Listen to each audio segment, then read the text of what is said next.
আসসালামু আলাইকুম। বাংলাদেশ বেতার গোপালগঞ্জ খবর পড়ছি রুকাইয়া ইসলাম রূপা। পদ্মা সেতু নির্মাণে ব্যয় আরও কমানো সম্ভব ছিল বলে মন্তব্য করেছেন সড়ক পরিবহন ও সেতুমন্ত্রী শেখ রবিউল আলম। গতকাল দুপুরে শরীয়তপুরের জাজিরায় পদ্মা সেতু জাদুঘরের ভিত্তিপ্রস্তর স্থাপন ও বৃক্ষরোপণ কর্মসূচিতে প্রধান অতিথির বক্তব্যে তিনি একথা বলেন। সেতুমন্ত্রী বলেন, দেশে বাস্তবায়নাধীন ১৬টি মেগা প্রকল্পে বিপুল অর্থ ব্যয় হলেও অনেক কাজ এখনও সম্পূর্ণ হয়নি। কোথাও ঠিকাদার পালিয়ে গেছে, আবার কোথাও কাজ স্থবির হয়ে আছে। দুর্নীতি ও অনিয়মের কারণে আন্তর্জাতিক উন্নয়ন সহযোগীরাও বড় প্রকল্পে অর্থায়নে অনীহা দেখাচ্ছে।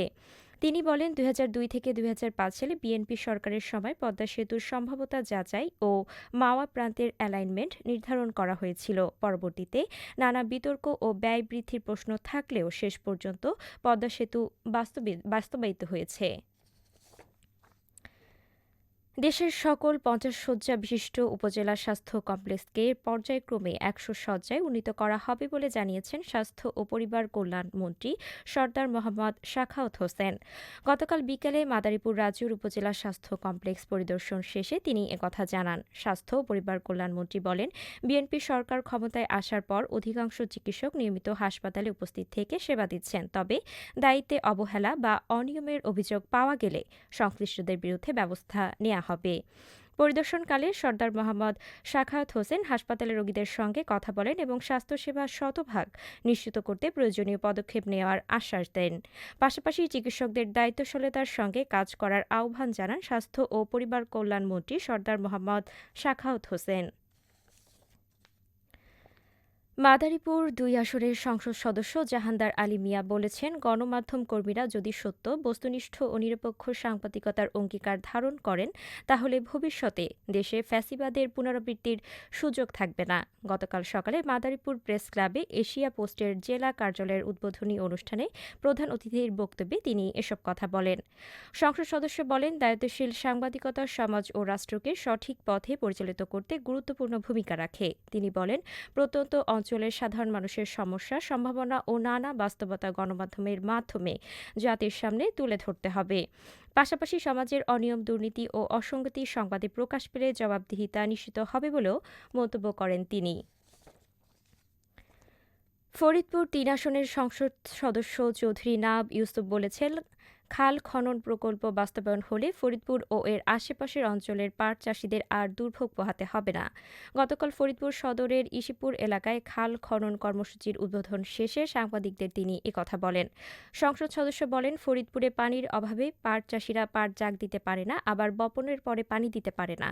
কৃষকের এই সমস্যা আর থাকবে না। তিনি বলেন, কৃষকের কথা চিন্তা করেই শহীদ প্রেসিডেন্ট জিয়াউর রহমান খাল খনন শুরু করেছিলেন। তারই সুযোগ্য সন্তান প্রধানমন্ত্রী তারেক রহমান কৃষকের সুবিধার্থে খাল খনন প্রকল্প হাতে নেন।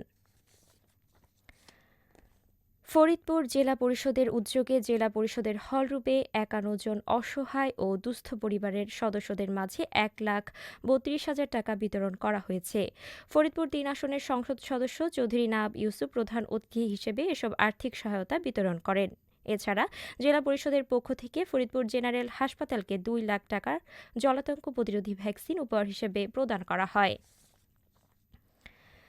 মাদারীপুর ডাসারে গ্রাম আদালত সক্রিয়করণ প্রকল্পের আওতায় ইউনিয়ন পরিষদের প্রশাসনিক কর্মকর্তা ও হিসাব সহকারী কাম কম্পিউটার অপারেটরদের নিয়ে ত্রৈমাসিক সমন্বয় সভা গতকাল উপজেলা পরিষদের সভাকক্ষে অনুষ্ঠিত হয়েছে। সভায় উপজেলা নির্বাহী কর্মকর্তা জাকিয়া সুলতানা বলেন, সব নথি ও রেজিস্টার হালনাগাদ রাখতে হবে, প্রতি মাসে ৫টি করে মামলা নিষ্পত্তি করতে হবে এবং আবেদন ও নিষ্পত্তির হার বাড়াতে হবে। গ্রাম আদালতের এখতিয়ারভুক্ত কোনো মামলা সালিশ করা যাবে না, নির্ধারিত এজলাসে বসেই বিচার করতে হবে বলেও তিনি জানান। তিনি বলেন, সাধারণ মানুষকে গ্রাম আদালত সম্পর্কে জানাতে হাটবাজার, স্কুল কলেজে আউটরিচ কার্যক্রম পরিচালনা ও প্রতি ওয়ার্ডের সদস্য ও গ্রাম পুলিশকে দায়িত্বশীল ভূমিকা পালন করতে হবে। মাদারীপুরের কালকিনিতে শাহীন মৃধা, নাজমা বেগম ও দীন ইসলাম নামে ৩ মাদক কারবারিকে আটক করেছে জেলা মাদকদ্রব্য নিয়ন্ত্রণ অধিদপ্তর। গোপন সংবাদের ভিত্তিতে গতকাল সকালে জেলা মাদকদ্রব্য নিয়ন্ত্রণ অধিদপ্তরের পরিদর্শক মোহাম্মদ ফরহাদ আকুন্দের নেতৃত্বে অভিযান পরিচালনা করে গাঁজা, নগদ টাকা এবং প্রায় ১.৫ শতাধিক ইয়াবাসহ তাদেরকে আটক করা হয়। আটক ব্যক্তিদের বিরুদ্ধে আইনগত ব্যবস্থা প্রক্রিয়াধীন রয়েছে।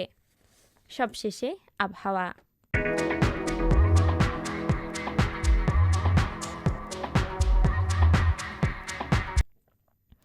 আজ সন্ধ্যা ৬টা পর্যন্ত দেশের অভ্যন্তরীণ নদীবন্দরসমূহের জন্য আবহাওয়ার পূর্বাভাসে বলা হয়েছে, রংপুর, টাঙ্গাইল ও ময়মনসিংহ অঞ্চলসমূহের উপর দিয়ে পশ্চিম অথবা উত্তর-পশ্চিম দিক থেকে ঘন্টায় ৪৫ থেকে ৬০ কিলোমিটার বেগে অস্থায়ীভাবে দমকা অথবা ঝোড়ো হাওয়াসহ বৃষ্টি অথবা বজ্রবৃষ্টি হতে পারে। এসব এলাকার নদীবন্দরসমূহকে ১ নম্বর সতর্ক সংকেত দেখাতে বলা হয়েছে।